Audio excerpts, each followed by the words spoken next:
Today I wanted to pit the recurve crossbow against the recurve bow to explore their capabilities as apocalypse tools. The bow is an Oak Ridge Diamond, which I bought from Merlin Archery a few years ago when I started getting into archery, and is very much a beginner's recurve bow. And the crossbow, in case you don't recognise it, is the EK Archery Jag 1.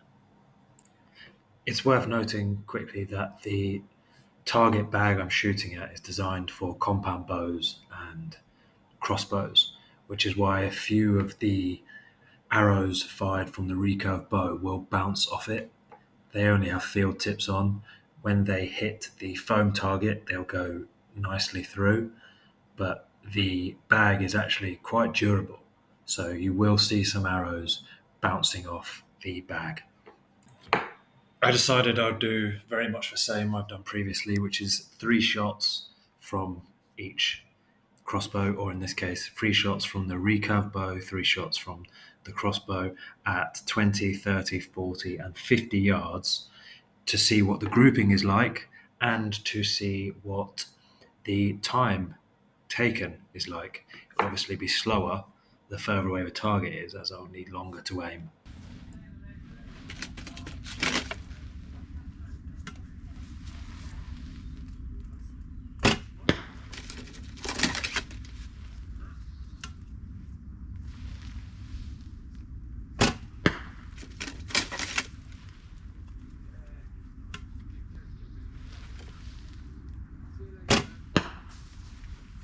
It's worth noting now as well as you can't see the crossbow, but I'm using the iron sights as I felt bare bow and iron sights on the crossbow was a more accurate reflection of the crossbow you'd use in an apocalypse scenario. You can't always rely on a sight or a scope.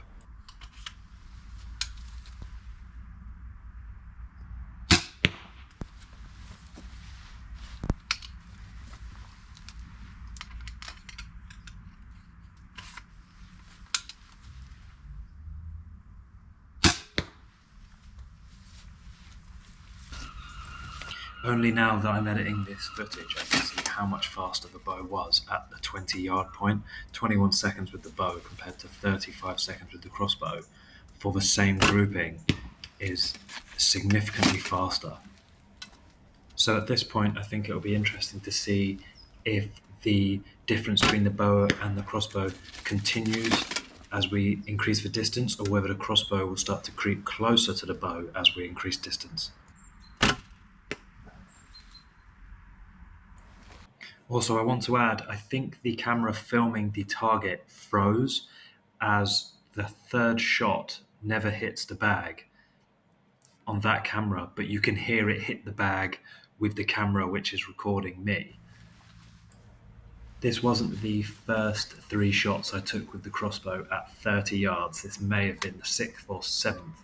What I found was, at this distance, to cock it by hand, if you were ever so slightly pulled to the left or pulled to the right, when you loosed the arrow, it went off in that direction and missed the target. So even at 30 yards, I had to actually start using the cocking rope to ensure that it was cocked evenly with both limbs.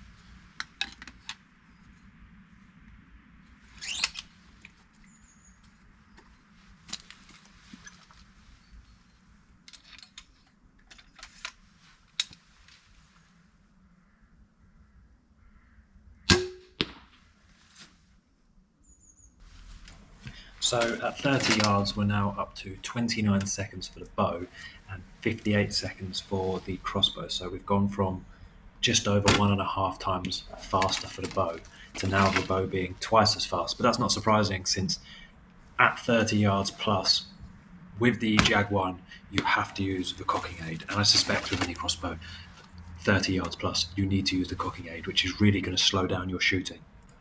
What I noticed here whilst editing is that I actually took 4 shots. I've stopped the timer at 3 shots. Perhaps when I was shooting, I wasn't aware. I just lost track. So I've stopped the timer at 3, but I am taking 4, and I'm showing you the 4. Again, this wasn't my first three shots at 40 yards with the crossbow. It was probably my third, fourth, and fifth shot. 40 yards with the iron sights was really pushing the boundary of my ability, as I was now actually aiming over the target to hit the target. So I could no longer see the target when I was pulling the trigger. So 40 yards with the Jag 1 on the iron sights is really about as far as I suspect anyone can shoot accurately.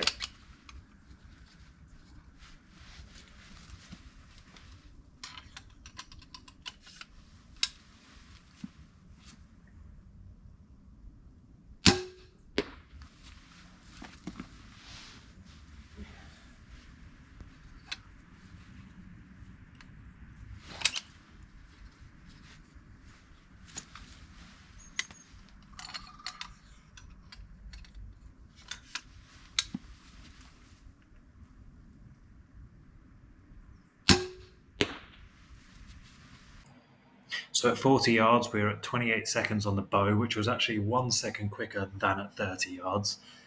But the crossbow was now from 58 up to 67. So a smaller jump, but still considerably slower. I'll put the results on the screen quickly so it's easier to digest.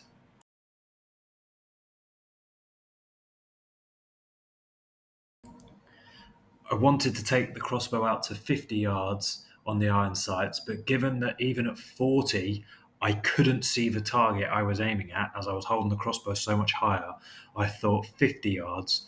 Not only am I going to have zero idea where the target is, but I'm not even going to see where the bolt lands to know how to adjust. So I thought I'll leave it at 40 with the crossbow, but I will take some shots at 50 yards with the bow. You can probably see here that the target was so far away. When I held my hand outstretched, holding my bow hand was outstretched, my entire hand covered the target in my line of sight. So I was having to aim significantly higher than the target. So essentially, when I was releasing the arrow, I couldn't see the target at all as my bow hand was actually covering it. So 50 yards with this 35-pound bow is really as far as I can accurately shoot. And I'm using the term accurately lightly because I did miss the target slightly, as you can see. There was no real need for me to put up a timer because I wasn't going to be comparing the bow to the crossbow at 50 yards. So I thought it best to just loose a few arrows to give you an idea of the accuracy and the speed at that distance. But in conclusion, the bow is superior to the crossbow when you're going past 20 yards, I think. Prior to that, the reload speed of the crossbow can be quite fast, but past 20 yards, the reload speed drops significantly, needing the cocking aid. And given that even at 40 yards, I was having to aim the crossbow so high I couldn't see the target, it's just, in my opinion, pales in comparison to the bow.